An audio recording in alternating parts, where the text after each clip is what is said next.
నేను ఇండియాకి వచ్చాను, మా బ్రదర్ ఇండియాకి రావట్లేదు, మావన్నీ బయలు బయట ఉన్నాయి.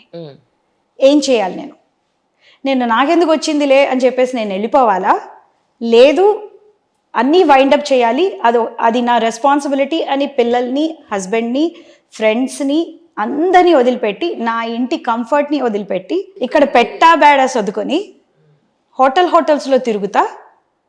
ఒక్కదకు ఆ ఫ్లాట్లోనే ఉండొచ్చు కదా, ఏం ప్రాబ్లం మీకు? సేఫ్ కాదు కదండి, ఎవరెవరున్నారు, నా ఫేక్ పాన్ కార్డే ఉంది, how is it safe? So lock చేసి పెట్టారా మరి? ఇప్పుడు లాక్ చేసి పెట్టేశాను. ఇప్పుడు లీగల్గా మరి ఎవరు దీనికి ఆథరైజ్డ్ అంటే ఏంటి పరిస్థితి ఏంటి? The will is on my name and the responsibility is on my hand and laws are very clear.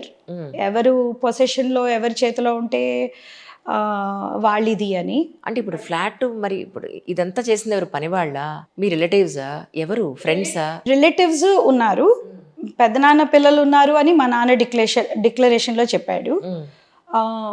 మా బ్రదర్కి కూడా హెల్ప్ కావాలి అని డిక్లరేషన్లో చెప్పాడు. పలానా వాళ్ళు ఆస్తులు కొట్టేసేయాలి అని చెప్పాడు. పక్కనున్న పనివాడు నేను పెట్టలేదు. సో ఎవరు పెట్టారు మరి పని? నేను పెట్టలేదు, మా బ్రదర్ పెట్టాడు అన్న దానికి కూడా మా బ్రదర్ ఎప్పుడు నాకు ఫోన్ చేసి నా పనివాడు అని చెప్పలేదు.